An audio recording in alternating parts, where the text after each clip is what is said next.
every company that's very successful has a big idea behind it. And does this quote, you think, encapsulate the big idea behind your vision for Ann Summers? We've empowered women to take control in the bedroom. Women are buying to spice up their sex lives. They want to feel good about themselves. It's not just about turning on the men in their life. So is it really about the liberation of the sexuality of women, you think? Oh, absolutely. I mean, when I started, and the sort of new Ann Summers, almost 30 years ago, you know, there wasn't anything available for women. If women wanted to buy a sex toy or some sexy underwear, you couldn't even buy sexy underwear in the high street then. They would have to go to a sex shop in a back street, and that's really what I set about changing. Women wanted to be able to buy sexy underwear, but in a more female-friendly environment. Absolutely. And I suppose that goes behind a significant trend that's taken place as well, that you've been able to take advantage of, in the fact that in the UK there's been that trend in the background. Oh, absolutely. I think that you know, over a period of time, and I'd like to think that Ann Summers has instigated this. You know, women, you know, have become much more aware of their own sexuality.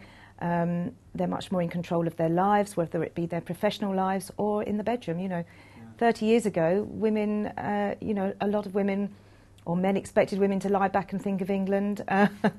Luckily, they don't do that anymore. And women, you know, it's a much more equal role in the bedroom. And I think that's much, you know, it's positive. I think that's what men like as well.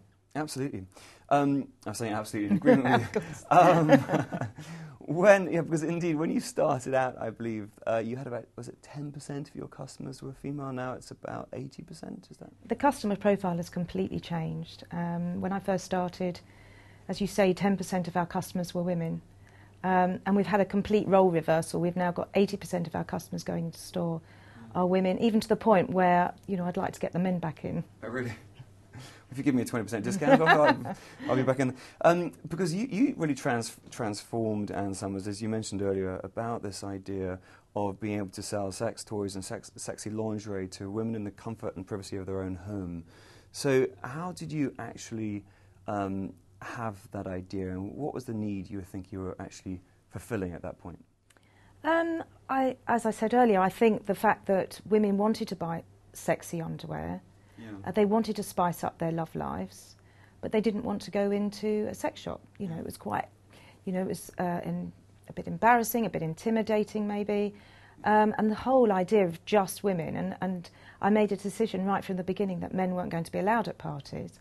It was brilliant because, you know, they were completely at ease to try on the underwear, you know, have a few glasses of wine, and it actually evolved into, you know, it wasn't just a place to shop, it was also a very fun, entertaining evening. Yeah, because Jacqueline, you imagine that, and you've done a great job, and they've only grown since then, haven't they? I mean, how many Tupperware parties are there approximately? I mean, we hold 5,000 parties a week now, so, and of course the parties were a stepping stone into retail, and have really become an induction, if you like, into the sort of world of Ann Summers.